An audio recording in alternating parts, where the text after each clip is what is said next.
বন্ধুরা, সাবস্ক্রাইব করুন চাঁদের কোনা টিভি চ্যানেল আর প্রেস করুন বেল আইকন। এখন শ্রাবণ মাস, তবে আজ ভারী বৃষ্টি নেই। সকাল থেকে একটানা টিপটিপ বৃষ্টি পড়ছে। টিপটিপ বৃষ্টির কারণে সবাই তাড়াতাড়ি বাড়ি ফিরে যাচ্ছে। সিরাজ একটা বড় কালো ছাতা মাথায় দিয়ে ডান হাতে পাটের ব্যাগে বাজার নিয়ে আব্বাস আলীর দোকানে এসে দাঁড়ালো।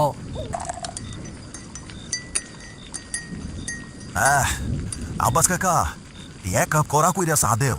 এই টিপটিপানি বৃষ্টিতে হাড়ে কাপড় ধইরা গেছে। জলদি বাড়ি যামু। বাড়ি তো যাইবা, তয় কোন গথে? কেন, বৈরব খালের সাঁকো পার হইয়া যামু। ওই পথে গেলে 20 মিনিটে বাড়ি পৌঁছায় যামু। না সিরাজ, রাইতের বেলা, তার উপর এই টিপটিপানি বৃষ্টি, ওই সাঁকোর পথ ধইরা যাইও না, বড় রাস্তা দিয়া কইরা যাও। আরে কাকা, গুইরা গেলে তো 1 ঘন্টা লাগবো। আমার ব্যাগে জ্যান্ত শোল মাছ। আর কেন, সাঁকোতে কি হইছে? ভৈরব খালের সাঁকোতে কান্দনি বুড়ি আইসা বসে।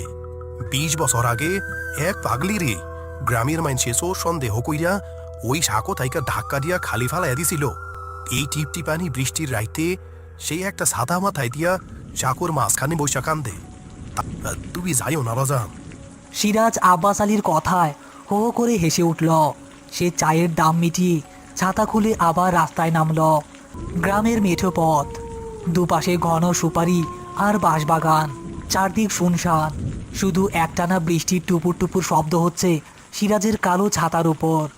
ব্যাগের ভেতর জ্যান্ত শোল মাছটা মাঝে মাঝে লাফ দিয়ে উঠছে। হালকা বৃষ্টির কারণে বাতাসে একটা অদ্ভুত স্যাঁতস্যাঁতে গন্ধ। সিরাজ ভৈরব খালের কাছাকাছি চলে এসেছে। খালের ওপর পুরনো বাঁশের সাঁকোটা কুয়াশার মতো হালকা বৃষ্টির ভেতর আবছা দেখা যাচ্ছে। আরে দূর, আব্বাস কাকা খামুখাই ভয় দেখায়। কই, কিচ্ছু তো নাই। সিরাজ সাঁকোর বাঁশের হাতল ধরে উপরে উঠল। সাঁকোটা অনেক পুরনো, পা ফেললেই কেমন ক্যাচ ক্যাচ করে মরমর শব্দ হয়। সিরাজ কয়েক পা এগুতেই হঠাৎ থমকে দাঁড়ালো। সিরাজ দেখতে পেল সাঁকোর ঠিক মাঝখানে কেউ একজন বসে আছে। হালকা বৃষ্টির ভেতর লোকটা একটা মস্ত বড় পুরনো কালো ছাতা দিয়ে নিজেকে ঢেকে রেখেছে। ছাতার উপর বৃষ্টির পানি পড়া টুপটুপ শব্দ হচ্ছে, আর সেই শব্দের সাথে মিশে ভেসে আসছে একটা খুব করুণ গোমরানির মতো কান্নার আওয়াজ।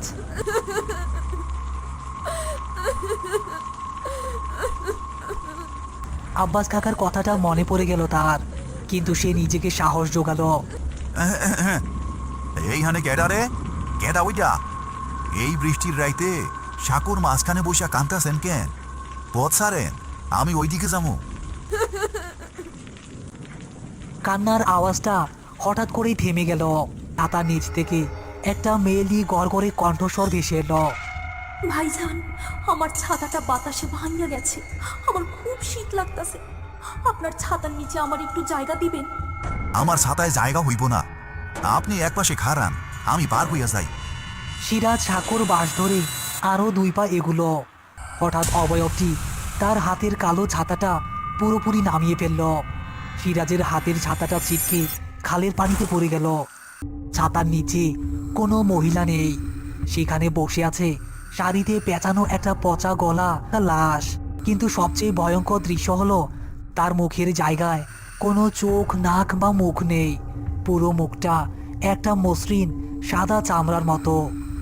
আমারে জায়গা দিলেন না ভাইজান, তাইলে আমি আপনার ব্যাগের ভিতর জায়গা লই। হঠাৎ সিরাজ অনুভব করলো তার ডান হাতে ধরা পাটের ব্যাগটা অস্বাভাবিক ভারী হয়ে গেছে। মনে হচ্ছে ব্যাগের ভেতর কোনো মানুষের বাচ্চা ছটফট করছে।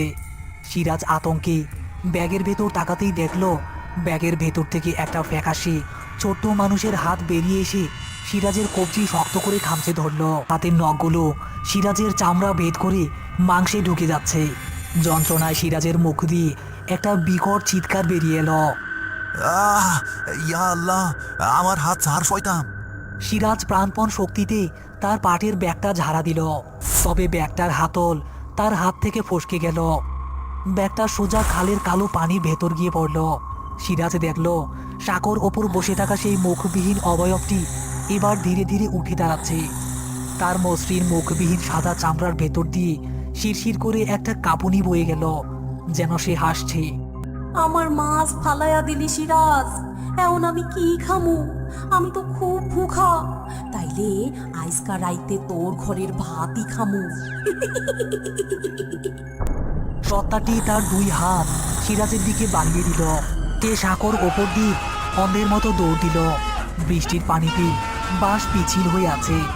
সিরাজ আছাড় খেয়ে সাঁকোর উপরে কাদার ভেতর ছিটকে পড়ল, কিন্তু পর মুহূর্তে উঠে দাঁড়িয়ে বাড়ির দিকে পাগলের মতো ছুটতে শুরু করলো। পেছন থেকে আর কেউ তাড়া করলো না। রাত তখন 10টা। সিরাজ আছাড় খেতে খেতে নিজের বাড়ির দরজায় এসে সজোরে ধাক্কা দিল।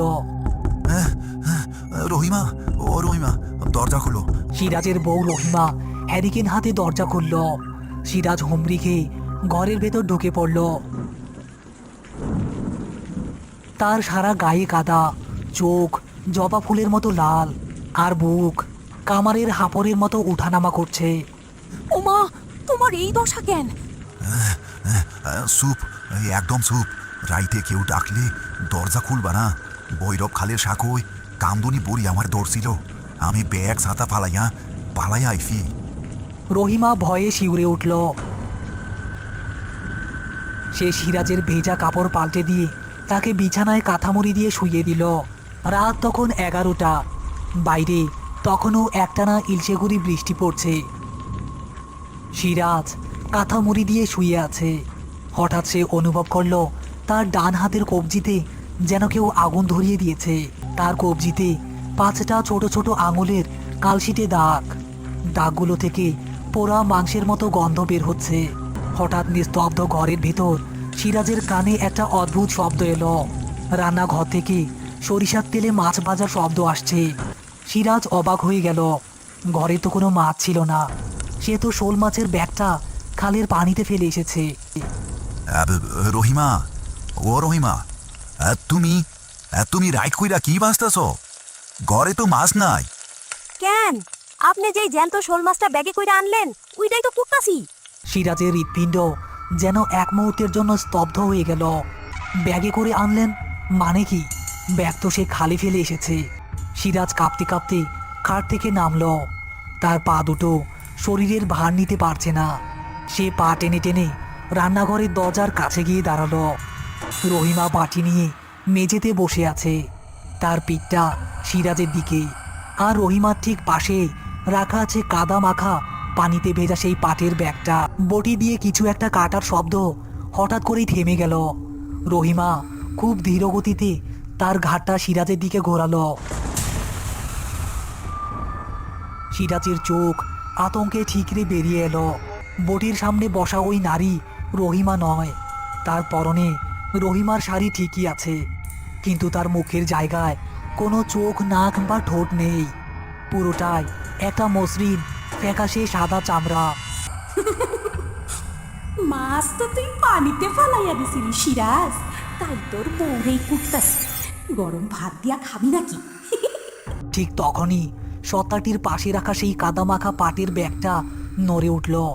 ব্যাগের ভেতর থেকে সেই ফ্যাকাশে ছোট ছোট হাতগুলো মাকড়সার মতো কিলবিল করে বেরিয়ে এসে সিরাজের পায়ের দিকে দ্রুত গতিতে এগিয়ে আসতে লাগলো।